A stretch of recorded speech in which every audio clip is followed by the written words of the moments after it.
Hai guys, bertemu lagi dengan saya King Pos. Apa kabar kalian semua? Semoga selalu sehat ya. Kali ini saya akan menceritakan alur cerita film lagi nih guys. Oke, nggak perlu berlama-lama lagi, langsung saja yuk. Let's mulai. Kita bersama.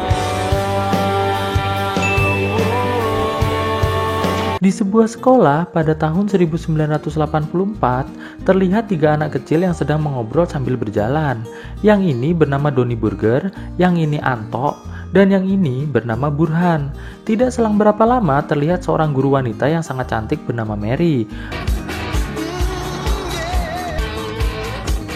Lalu Doni yang sakne melihat Mary berniat mengajaknya untuk menonton sebuah pertunjukan berdua saja. Mary yang marah karena Doni telah berbuat tidak sopan padanya, mengatakan bahwa Doni akan dihukum selama 1 bulan. Lalu Mary pun pergi. Di dalam kelas terlihat hanya tinggal Doni saja yang tersisa, dikarenakan ia sedang menerima hukuman. Doni mengatakan bahwa ia sangat menyesal telah tidak sopan pada Mary dan meminta maaf. Mary pun lantas berjalan mendekati Doni sambil bertanya, apakah Doni menyukainya dan apakah Doni menginginkannya. Doni pun tidak mampu berkata-kata. Mary pun melanjutkan aksinya dengan membuka beberapa kancing bajunya. Mary yang melihat Doni mulai merasa sakne, lalu menarik tangan Doni menuju ruangan khusus. Lalu mereka pun bercocok tanam dengan liar di dalam ruangan tersebut.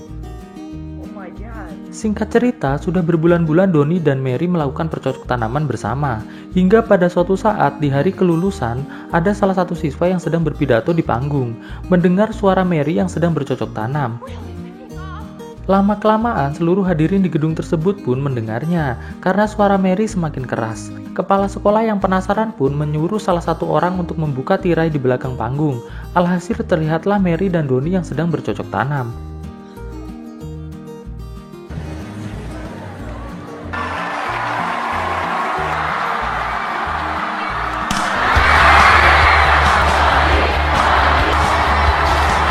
Di sebuah persidangan, Mary yang terlihat telah hamil besar divonis oleh hakim 30 tahun penjara karena telah bercocok tanam dengan seorang murid yang masih di bawah umur.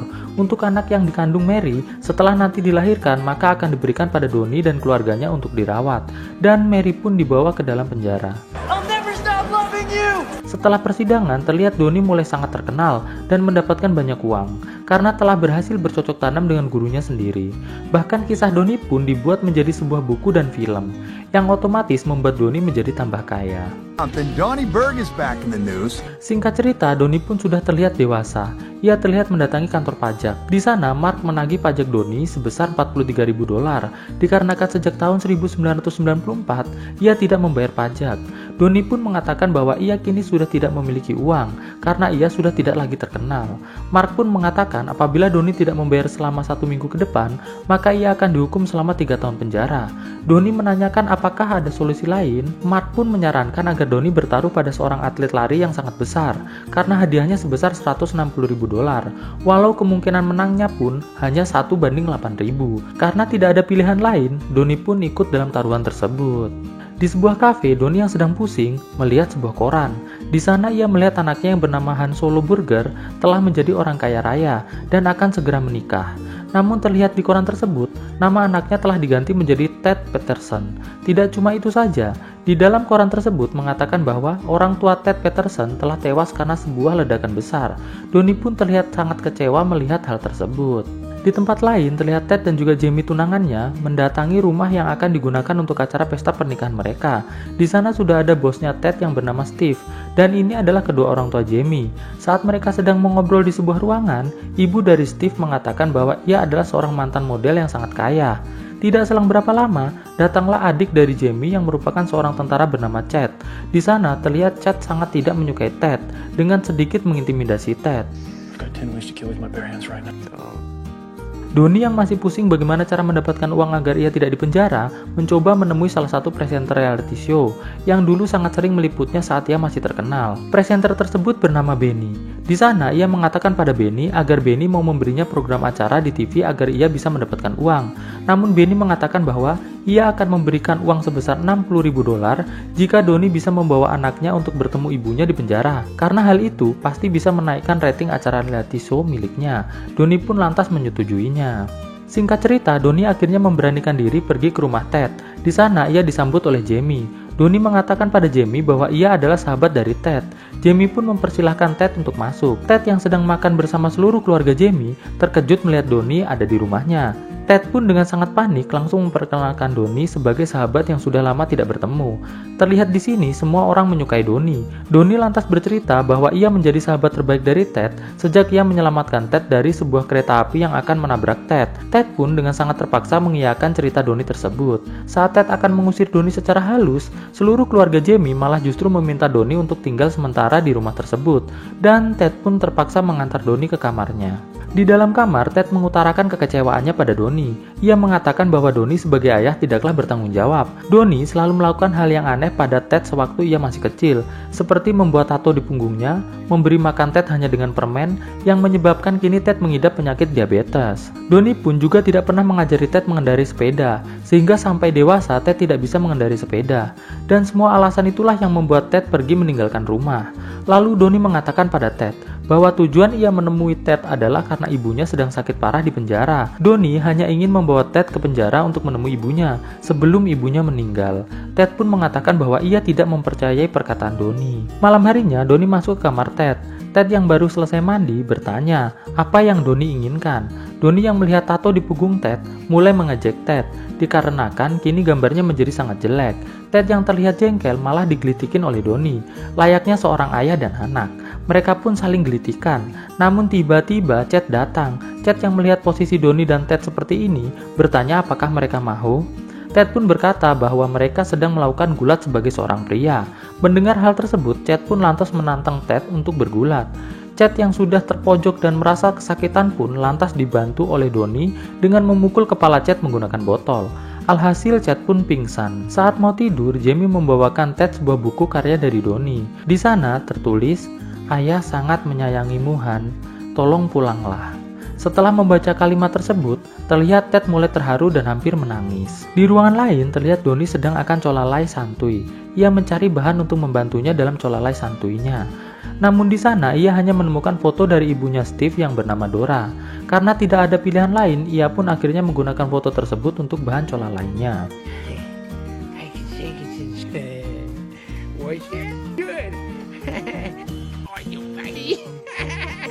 Pagi harinya terlihat Dora sangat kesal karena melihat banyak sekali tisu yang lengket di sekitar ranjang Doni.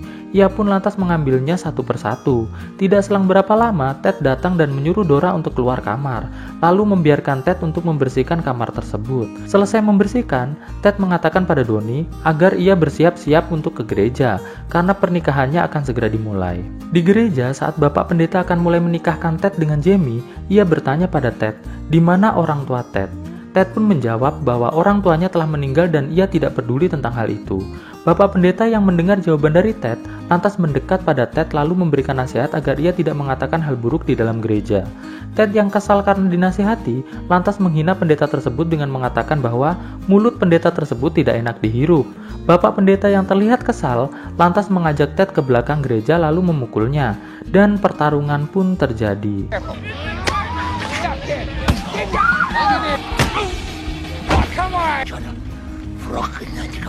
Saat Ted kalah dan Bapak Pendeta hendak menyerangnya lagi, dari belakang Doni memukul kepala Bapak Pendeta sampai pingsan. Setelah kejadian tersebut, semua orang menyalahkan Ted. Doni yang melihat Ted sangat sedih, lantas menghampiri keluarga Jamie dan menjelaskan bahwa Ted sebenarnya sangat trauma dengan gereja, dikarenakan gereja selalu mengingatkannya pada kematian kedua orang tuanya. Mendengar penjelasan dari Doni, akhirnya mereka semua merasa kasihan pada Ted, lalu memutuskan untuk menggelar peresmian pernikahan di tepi pantai saja. Oh, you know you're right. So the bachelorette party is here. Okay. Don't get too crazy. Guys like my game, man. Singkat cerita, malam pesta lajang pun tiba. Doni mengajak mereka semua ke kafe penari menggoda untuk bersenang-senang. Di sana, mereka pun terlihat bersenang-senang sampai benar-benar mabuk.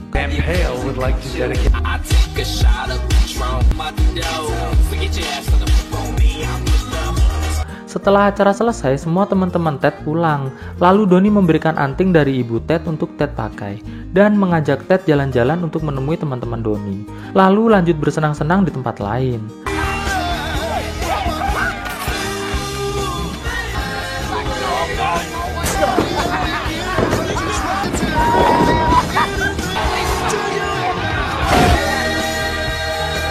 Saat mereka sedang berjalan, Donnie melihat ada sebuah sepeda di depan rumah seseorang. Donnie lantas mengajari Ted mengendarai sepeda tersebut. Alhasil Ted pun akhirnya bisa mengendarai sepeda. Singkat cerita, Ted dan Donnie pulang. Di sini terlihat Ted mulai menyukai Donnie kembali. Saat Donnie meminta pada Ted untuk memanggilnya ayah, Ted pun mengatakan jika ia masih ragu untuk melakukannya.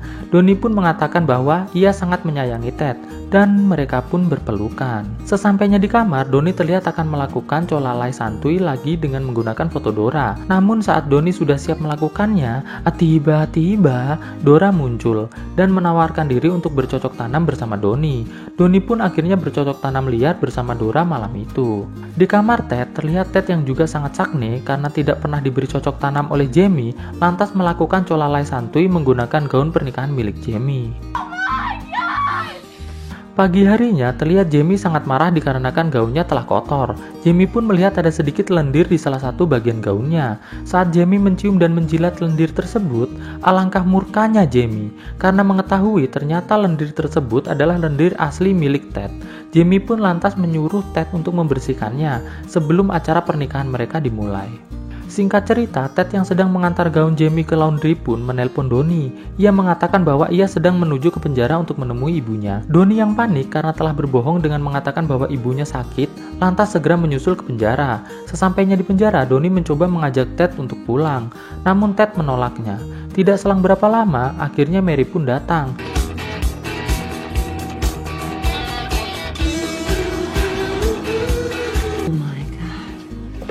Lalu mereka pun mengobrol. Namun obrolan mereka menjadi sebuah kekacauan saat tiba-tiba Benny dan tim reality show-nya datang meliput mereka.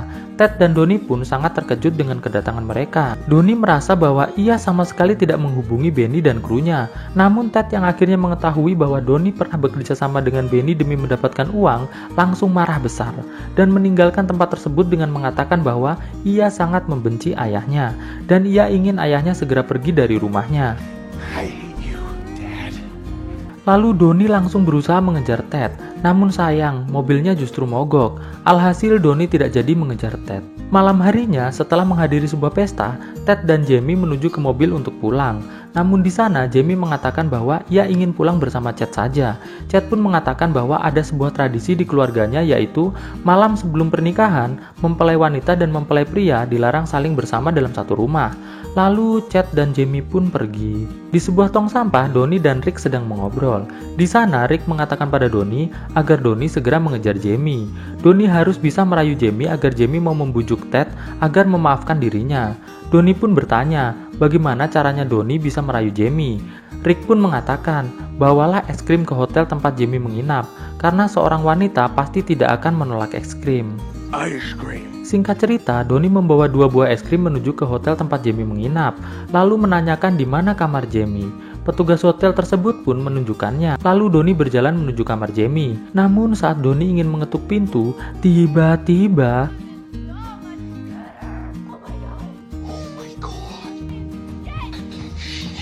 Donnie yang merasa Jamie telah berselingkuh langsung menuju kamar sebelah dan merambat keluar menuju jendela kamar Jamie. Setelah masuk ke dalam kamar Jamie, Donnie lantas menyapa Jamie. Jamie yang kaget pun lantas berteriak, dan alangkah terkejutnya Donnie setelah melihat ternyata yang sedang bercocok tanam dengan Jamie adalah Chad, adik kandung Jamie itu sendiri. Donnie pun lantas muntah melihat hal tersebut karena menurut Donnie hal ini sangat menjijikan. Jamie pun lantas mengatakan pada Donnie bahwa ia akan memberikan cek sebesar $80.000 agar Donnie mau menjaga rahasia mereka tersebut. Donnie pun beranjak keluar dengan tidak lupa mengambil foto Jamie dan Chad menggunakan kamera yang ada di ponselnya. Pagi harinya di acara pernikahan, terlihat Ted berdiri di tepi pantai dengan wajah galau karena perbuatan ayahnya kemarin di penjara. Lalu Ted didatangi bapak pendeta yang dulu pernah bertarung dengan dirinya. Pendeta tersebut bertanya, siapakah yang dulu memukul kepalanya menggunakan botol? Ted pun menjawab bahwa itu adalah Chad, adik dari Jamie. Di tempat lain terlihat Donnie sedang berlari menuju ke rumah temannya yang bernama Ice. Di sana ia mengatakan pada Ice bahwa ia minta tolong pada Ice untuk mengantarkannya ke acara pernikahan Ted agar ia bisa menghentikan pernikahan Ted dengan Jamie. Lalu mereka pun pergi menggunakan mobil milik Ice.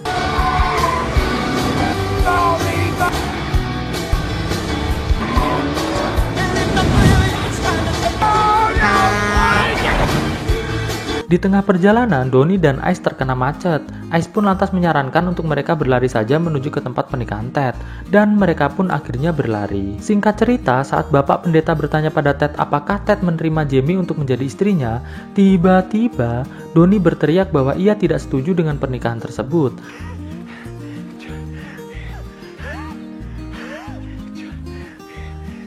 Ayah Jamie yang emosi mendengar Donnie lantas mencoba menyerang Donnie, namun dihentikan oleh Dora yang menjegal kaki ayah Jamie hingga terjatuh. Donnie pun lantas mengatakan bahwa Ted adalah anaknya. Semua orang pun terkejut mendengarnya. Ted pun akhirnya mengakui bahwa Donnie memang adalah ayahnya. Donnie pun lantas mengatakan bahwa Jamie telah memberikannya cek agar ia tidak memberitahu Ted tentang rahasianya. Ted pun bertanya pada Jamie, rahasia apa? Donnie sambil merobek cek yang diberikan Jamie, lantas memberikan pilihan pada Jamie. Jamie ingin ia menyebarkan fotonya, atau Jamie mengakuinya langsung pada Ted sekarang juga. Jamie pun akhirnya membisikkan rahasianya pada Ted, bahwa ia telah berselingkuh dengan Chad. What? What? Ah! You fuck your brother? Chad yang malu pun lantas berlari menjauh, sedangkan Ted langsung mengatakan bahwa ia membatalkan pernikahan tersebut dan mengatakan bahwa ia sangat bangga dengan ayahnya. Ia pun mengatakan bahwa namanya bukanlah Ted Peterson, melainkan Han Solo Burger. Ia adalah pria sejati, anak dari sang legenda Donnie Burger. Lalu tiba-tiba Jamie mengambil sebuah pisau, lantas mencoba menyerang Ted. Namun Donnie berhasil memukul kepala Jamie menggunakan botol hingga pingsan. Chad yang melihat hal tersebut, lantas mencoba menyerang Donnie. Namun Ted berhasil memukul kepala Chad sampai tumbang.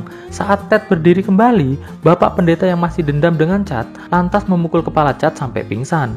Dan Ted pun mengajak ayahnya pergi dari tempat tersebut. Di akhir film, terlihat Donnie dan semua teman-temannya menonton perlombaan berlari yang dimenangkan oleh seorang pria besar. Donnie pun akhirnya mendapatkan uang untuk membayar pajaknya. Pada tahun 1937 di kota Inggris, hidup seorang pria bernama Charles yang merupakan seorang penulis novel. Namun kali ini ia menerima sebuah tawaran untuk menulis sebuah naskah film. Terlihat Charles nampak sangat kesulitan saat ingin mulai menulis naskahnya. Di dalam rumah, terlihat istri Charles yang bernama Ruth sedang bersantai membaca sebuah koran. Di dapur, terlihat Edith dan juga Edna yang merupakan asisten rumah tangga di rumah tersebut sedang membuatkan sarapan untuk Charles.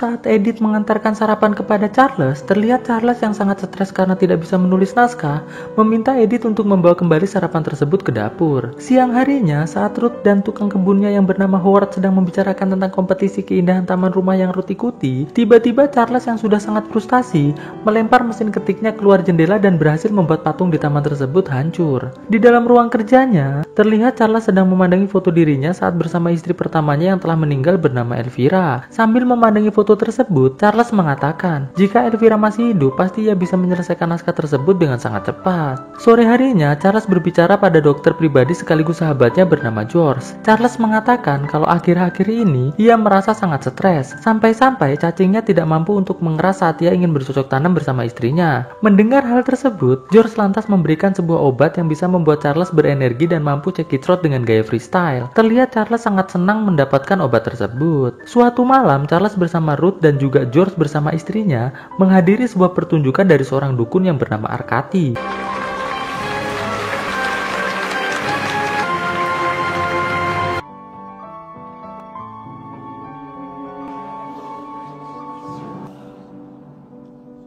Di sana, sang dukun mengatakan bahwa ia mampu memanggil arwah orang yang telah meninggal lantas berkomunikasi dengan arwah tersebut. Namun saat dukun tersebut melakukan aksi melayang di udara, tali yang digunakan untuk menarik tubuhnya putus dan membuat dukun tersebut jatuh.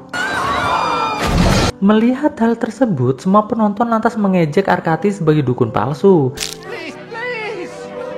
Dan saat wartawan sedang mewawancarai asisten dari Arkati, Charles menyelinap masuk ke ruangan Arkati lantas mengatakan bahwa ia akan mengundang Arkati ke rumahnya untuk memanggil arwah. Awalnya Arkati menolak, namun saat Charles mengatakan bahwa ia akan memberikan uang yang sangat banyak, sekaligus jika berhasil ia akan memberikan pernyataan pada wartawan bahwa Arkati bukanlah dukun palsu, Arkati pun lantas menyetujuinya. Sebelum pulang, Charles mengatakan pada istrinya bahwa ia telah mengundang Arkati sang dukun palsu ke rumah mereka. Charles beralasan ia butuh sebuah sebuah hiburan agar stres yang ia alami segera menghilang, dan ia mampu menyelesaikan naskahnya dengan sesegera mungkin. Mendengar hal itu hanya untuk hiburan, istri Charles pun menyetujuinya. Singkat cerita, ritual pemanggilan arwah di rumah Charles pun tiba. Saat ritual tersebut dimulai, tiba-tiba terjadi badai, dan Arkady pun pingsan. Must be a power cut. Madam McCarthy? Saat Arkady sadar dari pingsannya, ia lantas berpamitan untuk pulang, karena ia merasa telah gagal memanggil arwah yang telah ia janjikan pada Charles. Charles pun lantas memberikan Arkady sebuah cek, dan Arkady pun pergi dari rumah tersebut. Terlihat Charles dan yang lainnya mulai menertawakan kejadian tersebut. Ketika tengah malam tiba, Charles yang sedang ingin minum dikejutkan dengan kemunculan arwah Elvira. Terlihat Elvira merasa sangat kebingungan. Elvira pun bertanya pada Charles apa yang terjadi. Charles yang masih ketakutan pun hanya bisa terdiam saja. Elvira lantas pergi menuju ruangan lainnya. Di ruangan tersebut, Charles yang masih ketakutan mengatakan, "Bagaimana ini bisa terjadi? Karena sebenarnya kau telah mati, Elvira." Mendengar hal tersebut, Elvira lantas melihat ke cermin. Alhasil Elvira pun menyadari bahwa dirinya adalah hantu. Elvira lantas bertanya pada Charles, bagaimana ia bisa mati? Charles pun menjelaskan bahwa Elvira mati karena sebuah kecelakaan saat ia mengikuti lomba pacuan kuda. Tidak selang berapa lama, Ruth datang. Elvira lantas bertanya, siapa dia? Charles pun lantas memperkenalkan Ruth pada Elvira. Ruth yang tidak bisa melihat keberadaan Elvira lantas mengatakan pada Charles agar sebaiknya Charles segera beristirahat, dikarenakan sepertinya Charles mengalami stres yang sangat berat, sehingga mulai berhalusinasi. Di tempat lain, terlihat Arkady melakukan ritual pemanggilan arwah kembali. Kali ini ia berniat memanggil arwah suaminya yang bernama Arnold, namun ia gagal memanggilnya. Pagi harinya, Charles mulai mencoba meyakinkan Ruth bahwa ia tidak sedang berhalusinasi. Charles pun lantas meminta pada Elvira agar memainkan sebuah piano. Dan saat Elvira mulai memainkan pianonya, Ruth malah berkata bahwa itu hanyalah sebuah trik sulap saja. Ruth pun lantas pergi ke ruangan lain. Charles yang mengejar Ruth sampai ke ruangan tersebut, lantas kembali meminta pada Elvira untuk meyakinkan pada Ruth bahwa ia benar-benar ada di ruangan tersebut. Elvira pun lantas mengambil lipstik dan mencoret-coret foto di dinding. Alhasil Ruth pun teriak histeris lalu keluar dari ruangan tersebut. Keesokan harinya, Ruth menemui Arkady. Ia meminta pada Arkady agar mau mengembalikan arwah Elvira ke asalnya. Namun Arkady mengatakan bahwa ia belum menemukan cara untuk mengembalikan arwah ke asalnya. Selama ini ia hanya mempelajari cara memanggilnya saja. Di rumah, terlihat Charles meminta bantuan pada Elvira agar mau membantunya menulis naskah seperti pada saat Elvira masih hidup dulu, yang selalu membantu Charles menulis novel-novel yang berhasil menjadi terkenal. Karena Elvira sangat mencintai Charles, Elvira pun bersedia untuk membantu Charles. Di sini akhirnya kita tahu, ternyata selama ini yang menulis novel-novel karya Charles adalah Elvira. Singkat cerita, di ruang kerja Charles, Elvira mulai menceritakan sebuah kisah yang langsung ditulis oleh Charles dengan penuh semangat. Setelah selesai menulis 50% naskah, Elvira menghentikan ceritanya, lalu mengajak Charles menuju ke sebuah bar untuk istirahat sejenak sambil minum minuman santuy.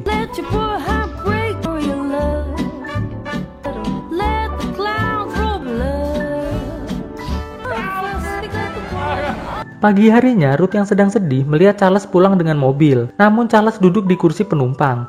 Ruth pun lantas menghampiri Charles, lalu bertanya, apakah Elvira yang tadi menyetir mobil tersebut? Charles pun mengatakan ya.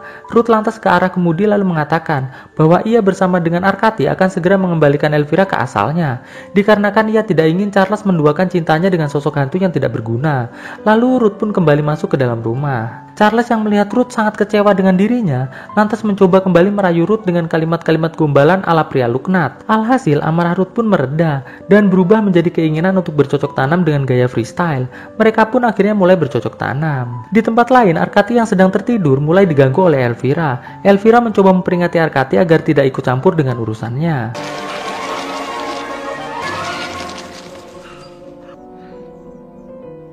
Di rumah, saat juri penilai taman rumah datang untuk menilai, Ruth sangat terkejut karena melihat tamannya menjadi hancur berantakan. Dan terlihat semua itu adalah perbuatan dari Elvira. Singkat cerita, di sebuah acara perayaan anniversary Charles dan Ruth, Elvira memasukkan obat enak ke gelas minuman Ruth. Alhasil Ruth melakukan hal yang di luar kendali seperti ini.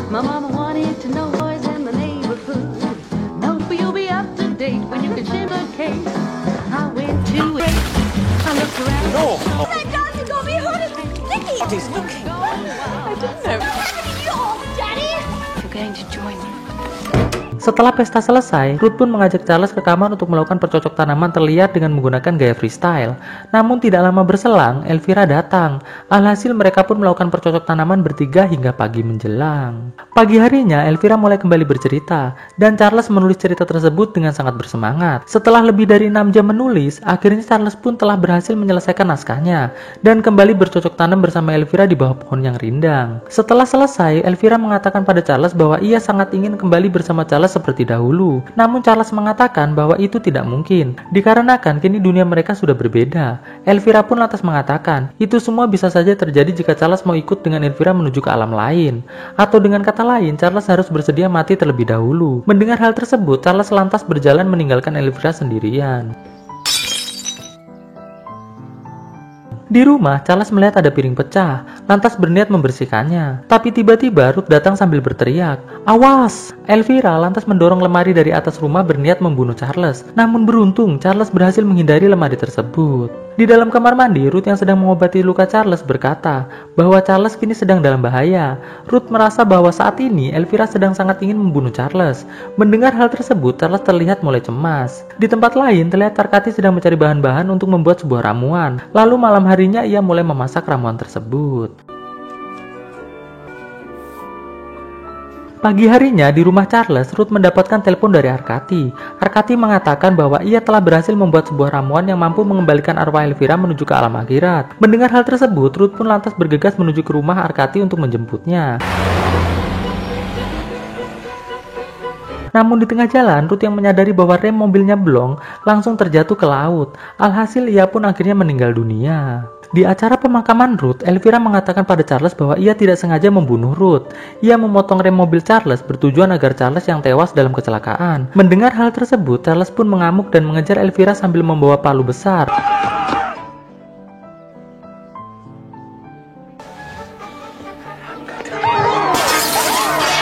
George yang melihat Charles tak terkendali lantas menghampiri Charles dan menyuntikkan bius ke leher Charles sampai pingsan. Ketika Charles sadar, ia melihat tubuhnya telah terikat. Charles pun lantas bertanya pada Elvira, di mana ia sekarang? Elvira pun mengatakan bahwa sekarang Charles sedang berada di rumah sakit jiwa. Mendengar hal tersebut, Charles pun mengatakan bahwa ia sudah muak. Ia ingin menyudahi hubungannya dengan Elvira karena ia kini sudah tidak mencintai Elvira lagi. Elvira pun lantas mengajak Charles menuju ke rumah Arkati untuk mengembalikan dirinya kembali ke alam akhirat. Lalu Elvira pun melepaskan ikatan Charles dan kabur dari rumah sakit jiwa tersebut.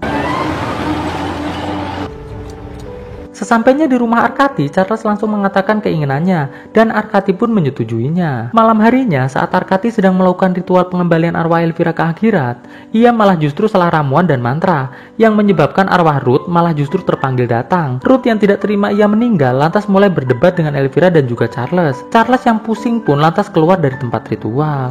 Arkati pun lantas melanjutkan ritualnya. Kali ini ia malah justru memanggil arwah suaminya yang bernama Arnold, dan Arkati pun terlihat sangat bahagia.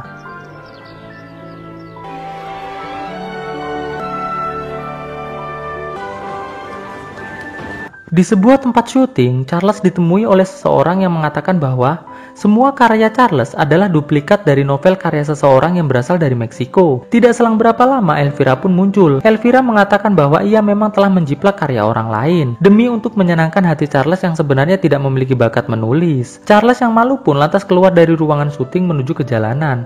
Namun karena ia tidak melihat kanan dan kiri, Charles pun ditabrak oleh Ruth yang mengendarai sebuah mobil. Alhasil Charles pun menjadi hantu juga. Lalu Ruth dan Elvira pun pergi meninggalkan Charles begitu saja. Kisah dimulai dengan memperlihatkan seorang pria bernama Ted yang sedang disuruh oleh bosnya agar melaksanakan kerja lembur malam ini.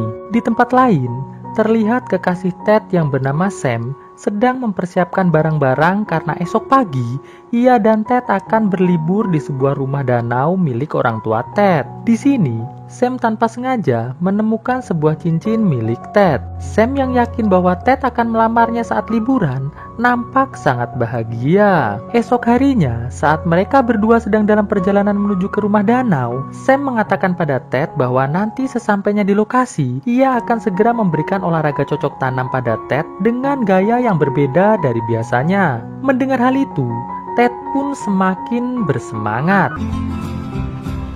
Malam harinya, Ted yang kurang fokus menyetir dikejutkan dengan munculnya seorang pria rada-rada di tengah jalan. Oke, pria ini kita beri nama Jackie ya guys.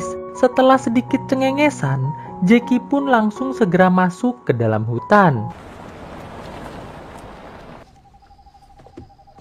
Sesampainya di rumah danau, mereka berdua nampak sangat bahagia. Namun setelah Sam menaruh barang-barang di kamar, Sam yang melihat Ted sedang tertidur langsung memakan permen lollipop milik Ted sampai Ted terbangun. Dan saat keadaan sudah mulai semakin seru, tiba-tiba Ted dikejutkan dengan munculnya adik Ted yang bernama Sel berdiri di depan pintu rumah. Di sini, Sel bersama dengan kekasihnya yang bernama Masha mengatakan bahwa mereka berdua akan tinggal di rumah danau tersebut selama 1 minggu ke depan. Mendengar hal itu, Ted dan Sam pun nampak sangat kesal. Kekesalan mereka berdua pun semakin bertambah saat mendengar suara teriakan dari Sel dan Masha yang sangat berlebihan ketika sedang melakukan olahraga cocok tanam. Pagi harinya saat Ted sedang membelah kayu, Sam meminta padanya agar segera menyuruh Sel dan kekasihnya pergi dari rumah danau tersebut. Dikarenakan Ted sudah berjanji bahwa mereka hanya akan berdua saja di tempat tersebut.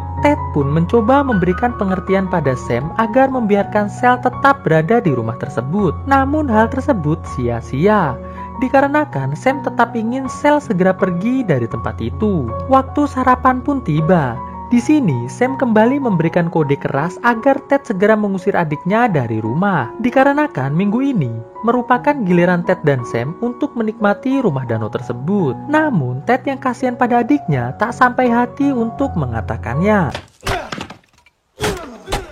Setelah sarapan, terlihat Sel mulai bermain panahan di halaman bersama dengan Masha. Ted yang melihat hal itu lantas menyarankan Masha untuk pergi ke hutan untuk mencari jamur bersama dengan Sam. Sedangkan ia akan mencoba untuk berbicara berduaan saja dengan Sel. Beberapa saat sebelum pergi, Sam kembali memberikan motivasi pada Ted agar Ted berani untuk mengusir Sel dari rumah tersebut. Setelah mereka berdua pergi, Ted mulai mengumpulkan keberanian untuk menemui Sel yang sedang santuy di pinggir danau. Ted pun tanpa ragu langsung meminta Sel agar sore nanti ia bersedia meninggalkan rumah danau tersebut. Mendengar hal itu, Sel mengatakan bahwa ia tidak mau, dikarenakan ia telah mengundang semua teman-temannya untuk melakukan pesta di rumah tersebut. Ted yang kesal dengan perkataan Sel langsung membuang earphone Sel ke dalam danau. Sontak, Sel pun langsung menggetok kepala Ted menggunakan botol sampai luka.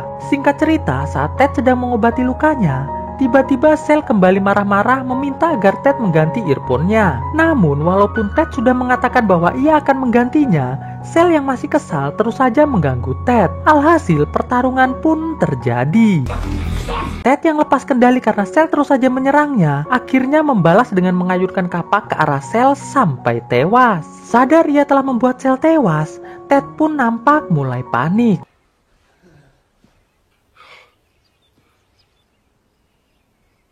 Setelah beberapa saat berpikir, alhasil Ted pun langsung membungkus Sel menggunakan terpal lalu menyembunyikannya di dalam gudang. Setelah itu, Ted langsung segera nyebur ke danau untuk menghilangkan jejak. Sementara itu, di dalam hutan, Sam nampak dibuat kesal oleh Masha yang mengerjainya dengan berpura-pura memakan sebuah jamur beracun. Tidak hanya itu saja, Masha yang melihat Sam panik malah mengatainya.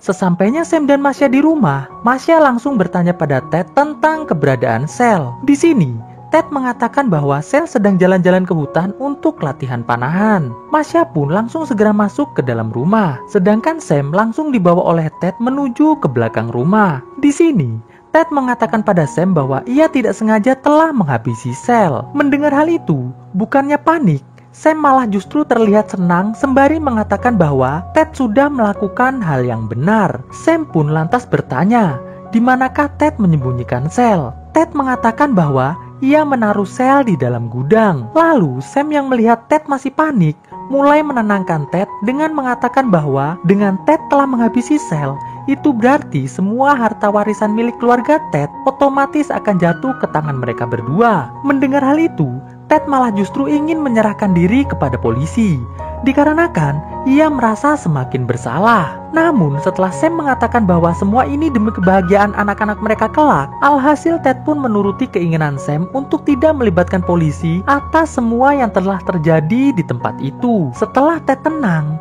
Sam lantas mengatakan bahwa mereka harus segera menghabisi Masya agar tidak ada lagi saksi yang melihat Sel pernah datang ke rumah danau tersebut. Mereka pun lantas masuk ke dalam rumah dan meminta pada Masya untuk membantu mereka berdua memasak jamur di dapur. Singkat cerita, saat mereka semua sedang masak, Masya yang sedang melihat ke arah Ted langsung diserang oleh Sam menggunakan teflon sampai tewas. Setelah itu, mereka berdua pun langsung segera membungkus Masya menggunakan terpal dan membawanya keluar dari rumah. Setelah itu, mereka juga mulai membersihkan rumah sehingga nampak seperti tidak pernah terjadi apapun di rumah tersebut. Selanjutnya, mereka berdua langsung membawa daging tersebut ke tengah danau dan mulai membuangnya dengan raut wajah tak bersalah. Di sini, Ted sempat bertanya pada Sam, apakah mereka tak sebaiknya membuang mobil Sel terlebih dahulu? Sam mengatakan bahwa itu bisa mereka lakukan nanti malam saja. Sesampainya mereka berdua di pulau, Ted langsung melamar Sam. Setelah selesai, mereka pun segera menuju kembali ke rumah danau untuk melakukan olahraga cocok tanam. Namun alangkah terkejutnya mereka berdua. Sesampainya di depan rumah, mereka melihat teman-teman Sel sedang mengadakan pesta di rumah tersebut. Mereka berdua pun langsung menyusun rencana dadakan dengan berpura-pura sedang mencari keberadaan Sel. Setelah matang, mereka berdua pun mulai masuk ke dalam rumah dan membaur dengan teman-teman Sel. Di sini, Ted dan Sam mulai bertanya pada semua orang yang ada di sana mengenai keberadaan Sel. Namun sebagian dari mereka malah justru tidak mengenal Sel sama sekali. Dikarenakan mereka datang ke sana karena mendapatkan sebuah broadcast di internet dari seseorang yang tidak mereka kenal. Tidak selang berapa lama, tiba-tiba muncul sahabat Sel yang bernama Dove menghampiri Sam. Di sini, Dove mulai bertanya, apakah Sam tahu bahwa mobil Sel ada di depan rumah danau tersebut? Sam pun mengatakan bahwa ia tidak tahu, dikarenakan sejak pagi ia dan Ted sedang berada di pulau, sehingga ia tidak tahu bahwa Sel datang di tempat itu. Setelah itu, Dove langsung menuju keluar dan menghampiri Ted. Di sini, Dove menanyakan hal yang sama pada Ted mengenai Sel. Ted pun menjawab hal yang sama seperti yang dikatakan oleh Sam. Namun karena Ted menjawabnya dengan raut wajah yang sedikit panik, alhasil Dove pun mulai mencurigai Ted. Lalu Ted pun berpamitan pada Dove untuk masuk ke dalam rumah. Di dalam rumah, Ted yang sedang berbicara dengan Sam tiba-tiba dipanggil oleh beberapa orang untuk bermain kartu. Namun saat Ted hendak duduk, tiba-tiba ia melihat hantu Sel muncul di depannya. Ted yang ketakutan mulai marah-marah pada hantu Sel tersebut. Para peserta pesta yang tidak melihat hantu Sel hanya terbengong-bengong melihat Ted yang sedang mengoceh tidak jelas. Sam yang melihat Ted sudah mulai kacau langsung mengajak Ted masuk ke dalam kamar sembari mengatakan pada peserta pesta bahwa Ted sepertinya sedang sangat kelelahan setelah seharian beraktivitas di dalam pulau. Terlihat Dove mulai menelpon pihak kepolisian karena merasa ada yang tidak beres di tempat tersebut. Singkat cerita, saat Ted sedang tidur, terlihat Sam keluar rumah lalu menghampiri Dove yang sedang santuy di danau. Di sini, Sam langsung mengajak Dove untuk berolahraga cocok tanam. Namun saat mereka hendak beradu cingur, tiba-tiba Ted muncul mengagetkan mereka berdua. Ketika Sam sedang menjelaskan bahwa mereka hanya sedang mengobrol santuy saja, Dove yang melihat ada earphone milik Sel di danau langsung bertanya pada Ted tentang keberadaan Sel. Ted yang panik langsung merebut earphone tersebut. Alhasil adegan kejar-kejaran antara Dove dan Ted pun terjadi. Namun dalam kejar-kejaran tersebut, Dove kehilangan jejak Ted. Dan saat Dove sedang fokus mencari, tiba-tiba Sam muncul dan langsung menyerang Dove sampai tewas. Setelah Dove tewas, mereka berdua pun mulai berdebat tentang bagaimana menyingkirkan jenazah Dove.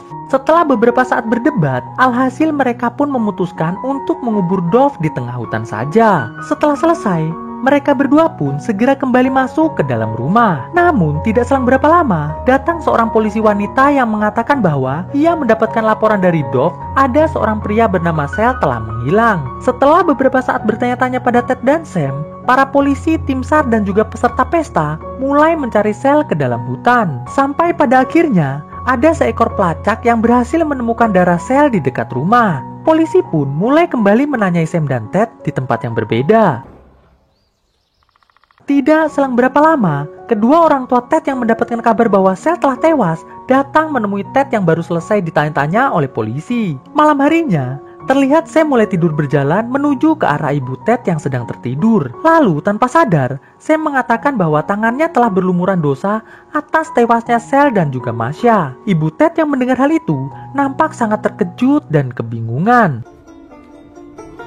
Esok paginya, terlihat seorang polisi wanita mendatangi sebuah rumah milik Jackie. Jackie yang memang mengalami gangguan jiwa mulai bertingkah aneh. Polisi yang akhirnya yakin Jackie lah pelaku atas tewasnya Sel langsung segera menangkapnya dan membawanya ke kantor polisi. Jadi guys, rumah Jackie ini merupakan rumah yang paling dekat dari rumah danau milik Ted. Maka dari itu, polisi sangat mencurigainya. Di rumah Ted, terlihat ibu Ted yang bernama Jenny langsung bertanya pada Ted, apakah Ted yang telah menewaskan Sel? Mendengar hal itu, ayah Ted langsung memarahi Jenny. Dikarenakan hal tersebut tidak layak ditanyakan pada seorang kakak yang sedang berduka atas meninggalnya adik kesayangannya.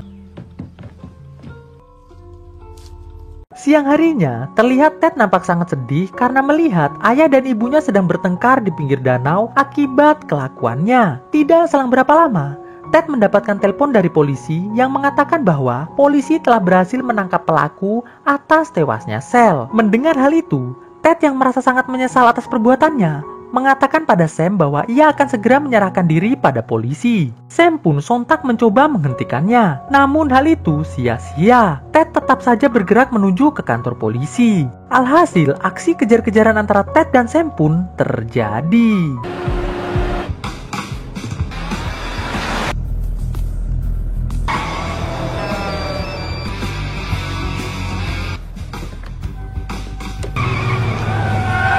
Sesampainya di kantor polisi, Ted yang akan mengakui perbuatannya dikejutkan dengan Sam yang berniat menabraknya. Namun polisi yang melihat hal itu langsung segera melepaskan beberapa tembakan sampai pada akhirnya Sam malah justru menabrak polisi tersebut sampai tewas.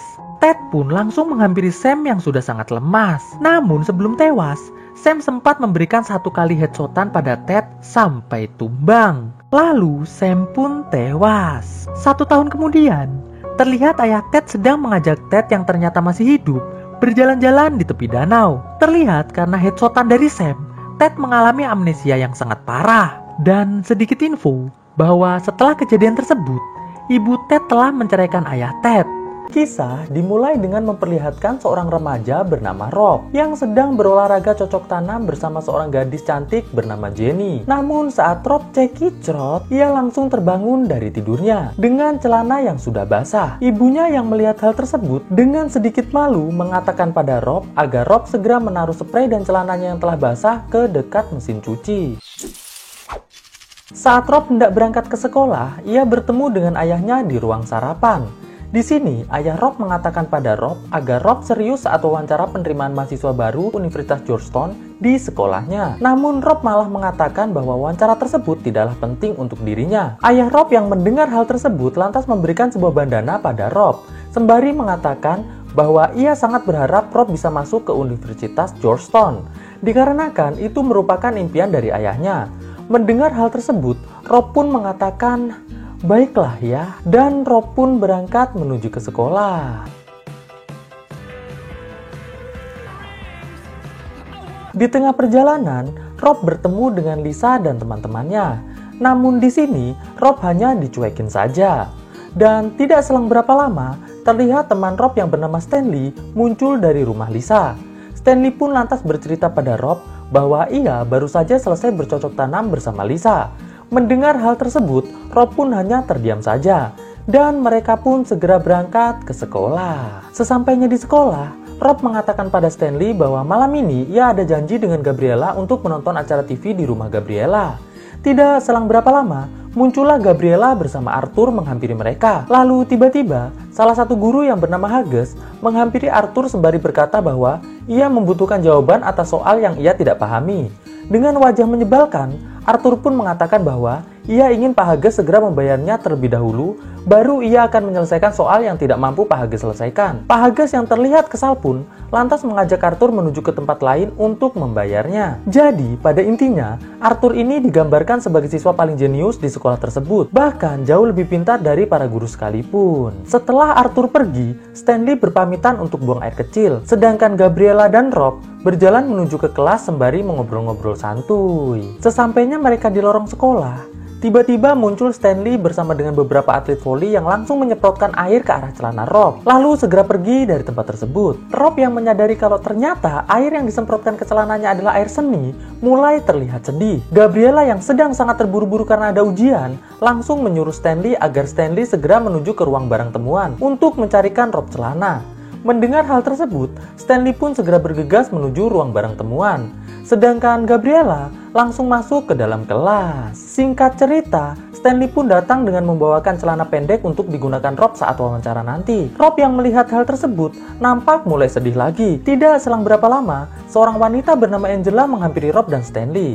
Angela mengatakan pada Rob bahwa sore ini ia mengundang Rob untuk belajar bersama di rumahnya. Dikarenakan saat ini lahannya sedang sangat subur, jadi Angela berharap agar Rob mau datang ke rumahnya untuk belajar bersama sekaligus bercocok tanam di lahan subur miliknya. Mendengar hal tersebut, Rob pun mengatakan bahwa ia tidak bisa, dikarenakan malam ini Rob telah memiliki janji dengan Gabriella. Angela yang merasa ditolak langsung segera pergi dari tempat tersebut. Waduh, Rob. Kalau gua terima. Stanley yang tidak menyangka Rob menolak tawaran Angela terus menasihati Rob agar Rob menemui Angela untuk menerima tawaran tadi. Karena kalau tidak, Rob akan kehilangan kesempatan untuk bercocok tanam di lahan yang paling subur di dunia. Bahkan Stanley pun mengatakan bahwa lahan milik Angela pernah berhasil menyembuhkan penyakit gagap yang diderita oleh salah satu temannya yang bernama Tom. Mendengar hal tersebut, Rob pun hanya mengatakan bahwa ia tidak bisa mengingkari janji pada Gabriella. Ada lahan bisa menyembuhkan penyakit. Ajaib memang ya. Untuk teman-teman yang memiliki lahan ajaib, bisa komen di kolom komentar ya guys. Di kelas terlihat semua siswa pria kecuali Rob fokus melihat bola-bola kenyal milik guru mereka yang bernama Harnett. Stanley pun mengatakan pada Rob bahwa ia sangat ingin memegang bola-bola kenyal milik Bu Harness. Namun Rob tidak memperdulikan ocehan Stanley tersebut, dikarenakan ia sedang fokus belajar untuk persiapan interview hari ini. Tidak selang berapa lama, ada seorang siswa yang menjadi panitia interview memanggil Rob untuk interview. Dan Rob pun segera bergegas menuju ruangan interview. Sebelum masuk ke ruangan interview, Rob bertemu Gabriella di lorong sekolah. Dan Gabriella pun mulai memberikan semangat pada Rob agar Rob sukses dalam interviewnya. Wah, Gabriella ini bagus sekali. Baik sama Rob. Tapi nggak nawarin cocok tanam sih. Yang nawarin kan Angela. Ya, pilih Angela aja. Di dalam ruang interview, Rob langsung bertemu dengan pewawancara yang bernama Jack. Rob pun mengatakan pada Jack bahwa ia meminta maaf karena menghadiri wawancara dengan menggunakan celana pendek. Dikarenakan ada sedikit insiden tadi pagi. Mendengar hal tersebut, Jack pun mengatakan, "Tidak apa-apa, Rob. Aman." Setelah itu, Jack pun lantas bertanya pada Rob apa yang menyebabkan Rob ingin masuk ke Universitas Georgetown. Rob pun menjawab bahwa sebenarnya masuk di Universitas Georgetown bukanlah keinginannya namun keinginan dari ayahnya. Dikarenakan ayah dan ibunya bertemu di universitas tersebut dan mendapatkan kebahagiaan serta kesuksesan dari universitas tersebut. Mendengar hal tersebut, tiba-tiba Jack menangis sembari mengatakan bahwa cerita Rob barusan mengingatkan Jack pada istrinya yang telah meninggal. Karena Jack dan istrinya juga bertemu di universitas tersebut. Dan akhirnya Rob pun dinyatakan gagal. Dikarenakan Jack tidak dapat melanjutkan interviewnya karena ia tidak bisa berhenti menangis. Duh, sial banget si Rob ya. Rob pun keluar dari ruang interview dengan wajah yang terlihat sangat sedih. Stanley yang melihat hal tersebut lantas menghampiri Rob sembari bertanya, "Ada apa, Rob?" Rob pun menjawab bahwa ia telah gagal dalam interview dan itu sudah dapat dipastikan akan membuat ayah Rob sangat sedih. Stanley yang mendengar hal tersebut mengatakan pada Rob bahwa Rob tidak perlu bersedih. Yang sekarang harus dilakukan oleh Rob adalah segera menemui Angela dan mengatakan kalau Rob bersedia datang ke rumah Angela sore ini. Alhasil, Rob pun mengikuti saran dari Stanley dan segera menemui Angela untuk menerima ajakan Angela tersebut. Setelah itu, Rob pun langsung menemui Gabriella untuk membatalkan janjinya. Rob mengatakan pada Gabriella bahwa ia sekarang sedang sangat sedih. Jadi, Rob malam ini hanya ingin di rumah saja. Mendengar hal tersebut, Gabriella pun mengatakan, "Oke Rob, nggak apa-apa." Wah, Rob seneng dapat cocok tanam, ya kan? Gabriella sih nggak mau ngasih cocok tanam. Ya pilih Angela. pastinya. Sepulang sekolah, Stanley mengajak Rob ke sebuah minimarket untuk membeli karet agar cacingnya Rob bisa bercocok tanam dengan Angela dengan aman, damai, dan sejahtera tentunya. Pakai karet dong, biar aman ya kan? Setelah membeli karet cacing tersebut, Rob pun segera menuju ke rumah Angela. Namun di tengah jalan, Rob tersenggol sebuah mobil sampai jatuh. Namun bukannya menolong, mobil tersebut malah justru langsung pergi dari tempat tersebut. Dan Rob pun melanjutkan perjalanan dengan hati yang sangat marah, ya kan? Tabrak lari barusan itu. Sesampainya Rob di rumah Angela, Angela langsung membawa Rob masuk ke kamarnya. Rob yang masih bingung harus bagaimana, langsung diserang oleh Angela menggunakan jurus adu cingur, cocok tanam tanpa sensor yang pastinya tidak saya tayangkan. Jadi buat teman-teman yang ingin informasi lebih lanjut, silahkan follow dan DM Instagram saya ya guys, tentunya. Singkat cerita, saat Rob sudah cekicrot, tiba-tiba Rob terbangun dari tidurnya dengan celana yang telah basah. Rob pun terlihat sangat bingung. Ia tidak menyangka bahwa semua kejadian yang dialaminya dari bangun pagi sampai ke rumah Angela ternyata hanya mimpi saja. Dan Rob pun semakin bingung karena semua kejadian yang sekarang sedang ia alami sama persis seperti mimpinya. Waduh, ini apa ini? Filmnya kok begini? Kita lanjut. Rob pun lantas berangkat ke sekolah.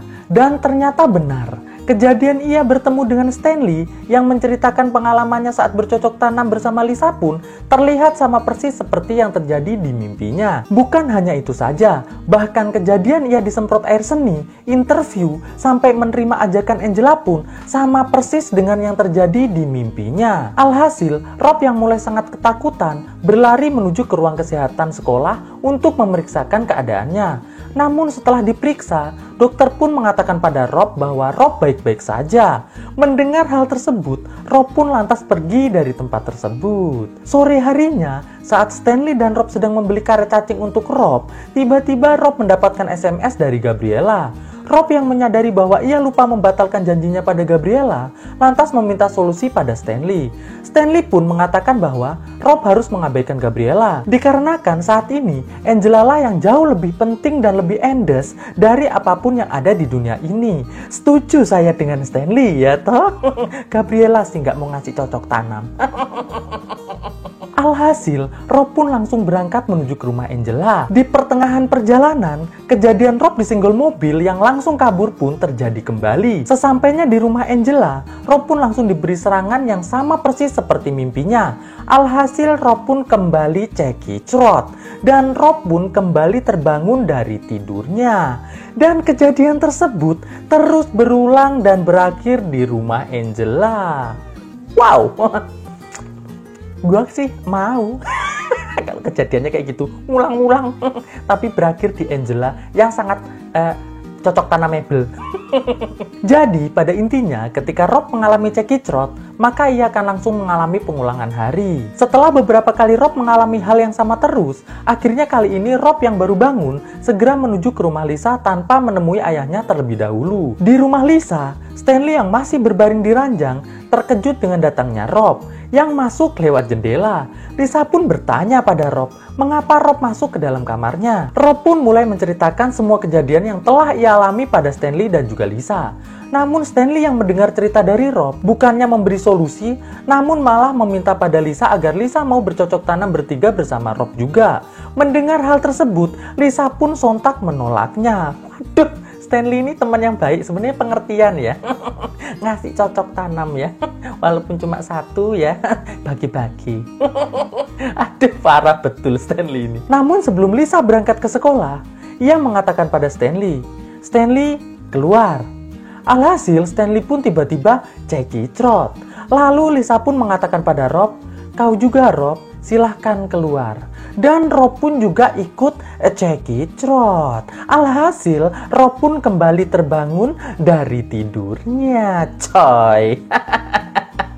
Namun kali ini Rob langsung berangkat menuju ke rumah Gabriella. Namun sial, saat Rob sampai di rumah Gabriella, Ternyata Gabriela bersama Arthur telah berangkat ke sekolah. Rob pun langsung menuju ke sekolah dan langsung mencari Gabriela. Setelah bertemu dengan Gabriela, tiba-tiba datang beberapa pria yang langsung menyemprotkan air seni ke celana Rob. Namun kali ini, Rob tidak diam saja. Rob langsung merebut alat penyemprot tersebut dan langsung menghancurkannya. Alhasil, hal tersebut sontak membuat para pria tersebut marah dan langsung mengejar Rob. Berani Rob melawan geng. Singkat cerita, Rob berhasil bersembunyi dari para pria yang mengejarnya tersebut di sebuah ruangan yang langsung Rob kunci. Namun saat Rob akan keluar ruangan, ternyata para pria tersebut sudah berada di depan pintu bertujuan untuk mendobraknya.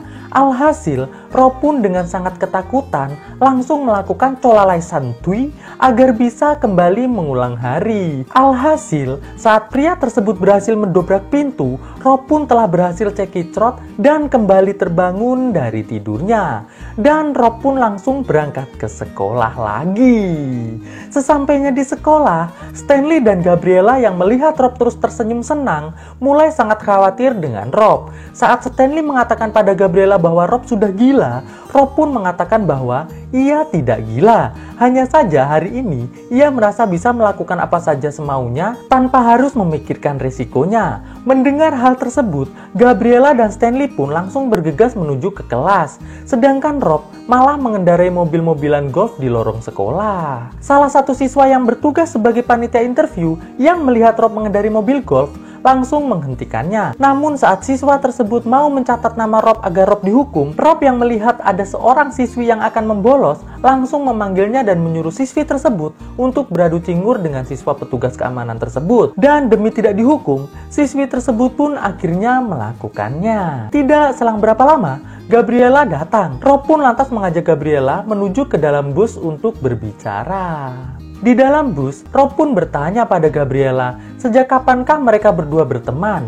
Gabriela pun menjawab bahwa ia mulai berteman dengan Rob saat semua orang tidak mau berteman dengan dirinya. Dan satu-satunya orang yang mau mengajak berbicara pada saat itu adalah Rob saja. Mendengar hal tersebut, Rob pun langsung memeluk Gabriela.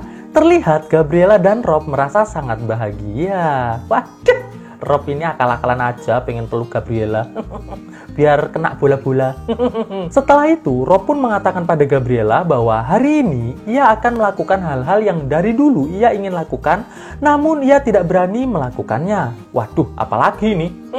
Dan Rob pun mulai melakukannya. Mulai dari memakai toilet guru tanpa disiram, sampai memegang bola-bola kenyal milik Bu Harnett, yang sontak membuat Bu Harnett kaget dan langsung menelpon polisi. Namun, Rob dengan sangat santai menuju ke kantin sekolah bersama Gabriela dan juga Stanley. Sesampainya di kantin, Rob yang melihat seorang gadis bernama Lavin langsung segera menghampirinya. Lavin yang ternyata dulu pernah mengerjai Rob langsung diserang oleh Rob sampai tumbang. Lavin pun lantas bangun kembali dan balik menyerang Rob sampai tumbang. Lavin pun lantas menendang telur cacing Rob berulang kali sampai Rob lemes. Singkat cerita, karena semua hal yang telah dilakukan Rob di sekolah hari ini, Rob pun harus berhadapan dengan kepala sekolah yang bernama Hansen. Di sini, Pak Hansen mengatakan bahwa ia akan mengeluarkan Rob dari sekolah, sekaligus menyerahkan Rob ke pihak kepolisian. Mendengar hal tersebut, Rob pun mulai berusaha colalai agar bisa mengulang hari. Namun sial, di ruangan tersebut, Rob tidak menemukan bahan yang tepat untuk colalai. Sialnya Rob pun bertambah. Saat Rob sedang colalai sambil memejamkan mata, Pak Hansen tidak sengaja melihat kegiatan Rob tersebut. Sontak Pak Hansen pun langsung marah melihat sialnya Rob pun Oke, easy. Sialnya Rob pun bertambah. Saat Rob sedang colalai sambil memejamkan mata, Pak Hansen tidak sengaja melihat kegiatan Rob tersebut. Sontak Pak Hansen pun langsung marah. Melihat Pak Hansen marah, Rob pun langsung lari menuju ke toilet dan mulai colalai lagi. Namun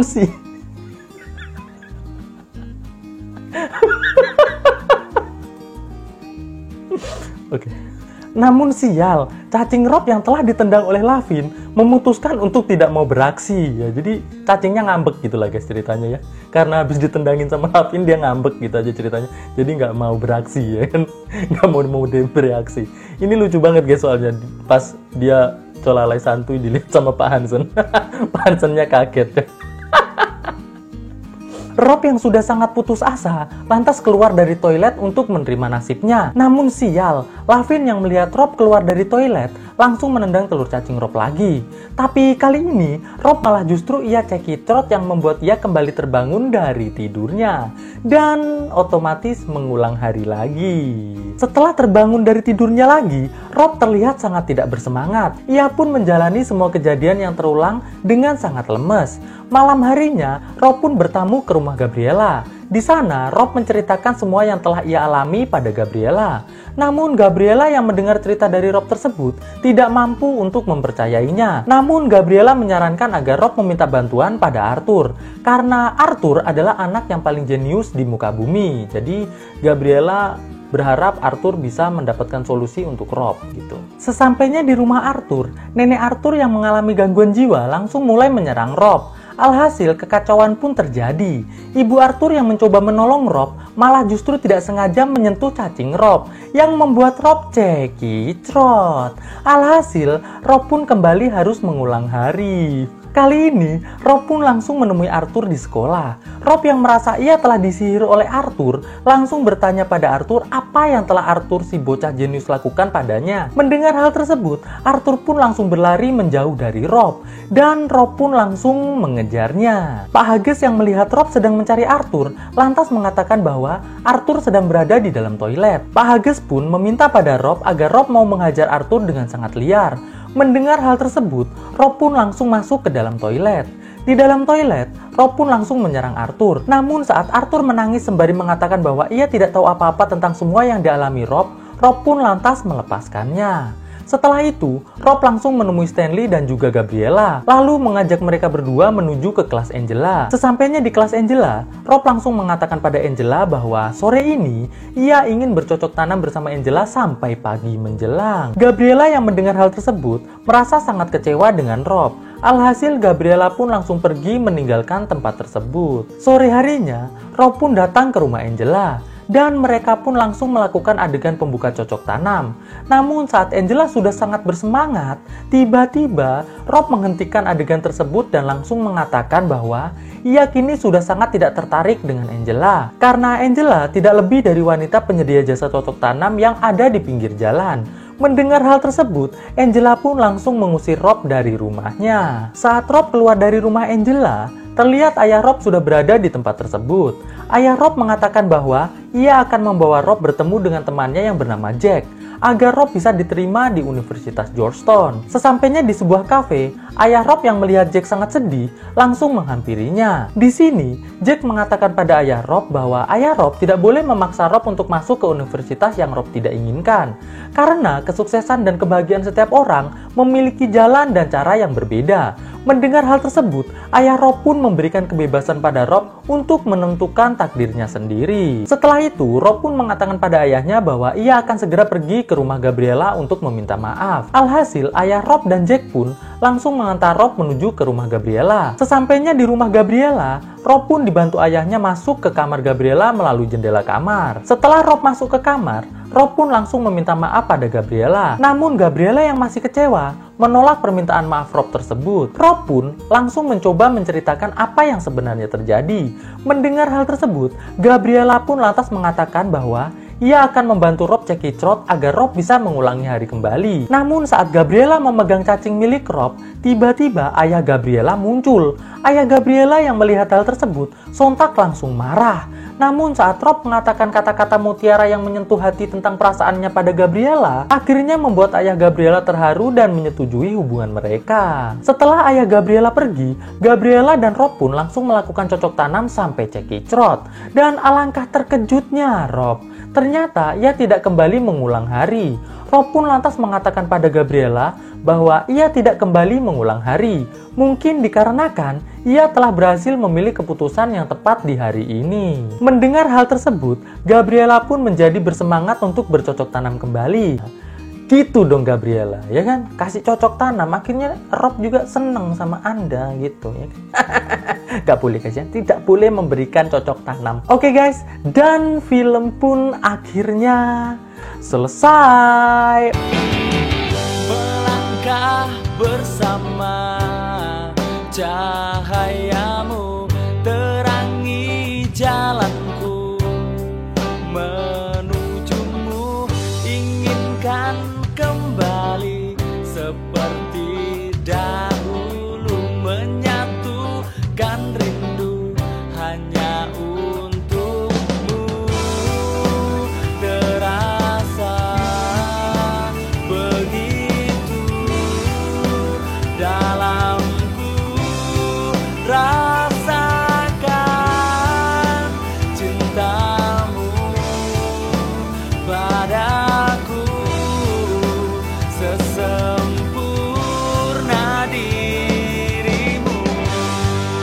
Ku pastikan bahagia saat bersamamu, karena hanya engkau yang sempurna. Ku takkan berubah, ku hanya inginkanmu yang selalu damaikan hidupku. Inginkan kembali seperti dahulu, menyatukan rindu